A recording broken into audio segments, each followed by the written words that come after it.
ప్రపంచానికి పెద్దన్న, ప్రపంచానికి శుద్ధపూసులు చెప్పేది, ప్రపంచాన్ని మేమే పరిపాలిస్తున్నాము, ప్రపంచానికి మేమే తోపులము తురుములము అని చెప్పుకుంటుంటుంది అమెరికా. మతతత్వం గురించి, కులాల గురించి భారతదేశం మీద విరుచుకుపడేటటువంటి అమెరికా ఈరోజు ఎంత మతతత్వంతో కొట్టుకుంటుంది. సేవ్ అమెరికా ఫ్రమ్ హిందుత్వం అంట. ఆర్ఎస్ఎస్ మోహన్ భాగవత్ గారు ఈరోజు న్యూయార్క్ వెళ్తున్నారు. రేపు ఆయన ఒక సమావేశంలో పాల్గొవాలి. ఆయన ఆల్రెడీ న్యూయార్క్లో ఉన్నారు.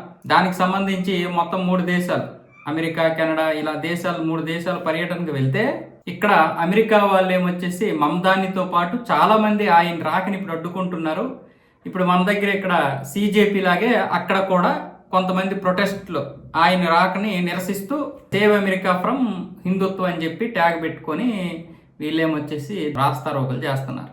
అమెరికాలో ర్యాలీలు కూడా కాదు, కానీ భారతదేశంలో మాత్రం వీళ్ళ యొక్క మతాన్ని పూర్తిగా వ్యాపింపజేసేసి ఇక్కడ లక్షల్లో చర్చిలు కట్టేసుకుంటారు. కోట్ల రూపాయల సొమ్మునేమొచ్చేసి దశంభాగాల పేరుతో దోచుకుపోతా ఉంటారు. కానీ అక్కడ మాత్రం హిందువులు అడుగు పెట్టకూడదు.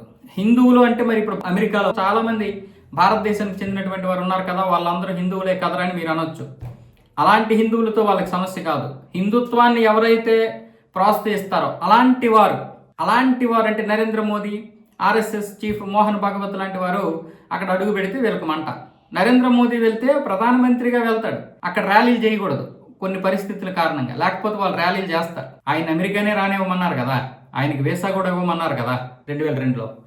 సో ఇలాంటి దౌర్భాగ్యము అమెరికాలో ఉంది. మళ్ళీ అదేమొచ్చేసి మనకి శుద్ధ పూసలు చెప్తుంది. శుద్ధ ఒకరు కాదు, ఇద్దరు కాదు. దీనికి ఈ కార్యక్రమానికి ఆయన హాజరవ్వకుండా ఉండడం కోసం అనేక మంది ఇక్కడ చేస్తున్నారు. Save America from Hindutva, Indian American Muslim council, Dalit solidarity forum, ఇలాంటి సంస్థలన్నీ కూడా ఆయనకి వ్యతిరేకంగా ఇక్కడ పనిచేస్తున్నాయి. ఆయన రాకని మొదటి నుంచి విమర్శిస్తున్నాయి.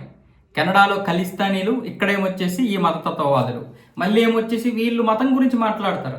ఆయన ఏమొచ్చేసి హిందువులకు మాత్రమే సపోర్ట్ కాదు, ఆయన మైనార్టీల మీద కూడా దాష్టీకాలు చేస్తాడనే కారణంతో ఇవన్నీ చేస్తున్నామని చెప్పి ఇంతగా దీన్ని మాట్లాడు. ఇక న్యూయార్క్ మేయర్ జోహ్రాన్ మమ్దాని, వీడు ఎన్ని నీతి మాటలు చెప్తున్నాడు. ఇప్పుడు వీడికేమొచ్చేసి ఒమర్ ఖలీదు, కసబ్ గాడు, లేకపోతే సయీద్ హఫీజ్ అంటే జైషే మహమ్మద్ చీఫ్, లష్కరే తోయిబా చీఫ్, ఇలాంటి వాళ్ళంటే వీడికి ఇష్టం.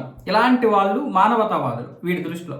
మోహన్ భాగవత్ ఏమొచ్చేసి మతతత్వవాది. వీడు అని ఎందుకు అంటున్నానంటే వాడు ఎక్కడో ఉంటాడు కాబట్టి, నా జోలికి రాడు కాబట్టి, భయం లేదు కాబట్టి మాట్లాడుతున్నాను అనుకోకండి మీరు. వీడికంటే అంతకుమించి ఇవ్వాల్సిన అవసరం లేదు. వీడు ఒమర్ ఖలీద్నే కాదు, కసబ్ లాంటి వాళ్ళని, జైషే మహమ్మద్, లష్కరే తోయిబ్ అంటే ఈరోజు భారతదేశం మీద విరుచుకుపడుతున్నటువంటి ప్రతి ఉగ్ర సంస్థకి వీడు సపోర్ట్ చేస్తున్నాడు.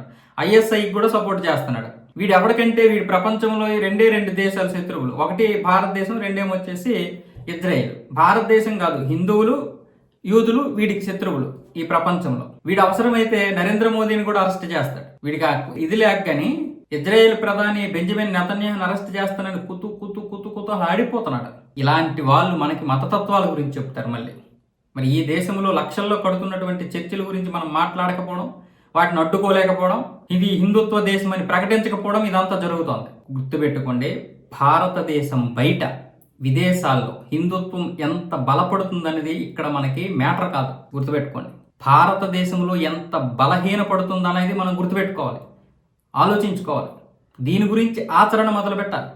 మీకు అర్థమవుతుందా?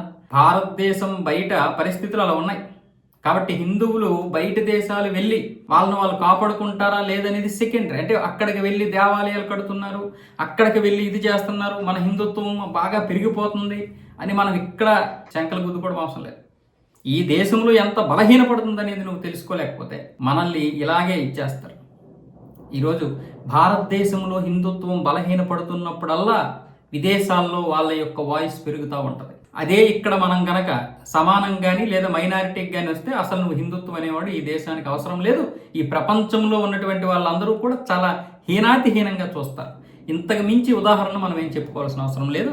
ఈ రోజు హిందుత్వం ఇక్కడ బలహీనపడుతుంది అంటే నీ అస్తిత్వం కోల్పోవడానికి నువ్వు సిద్ధంగా ఉన్నావు. నీ ఉనికి లేకుండా చేయడానికి చాలా మంది ప్రయత్నాలు చేస్తున్నారు. అర్థం చేసుకోవాలి.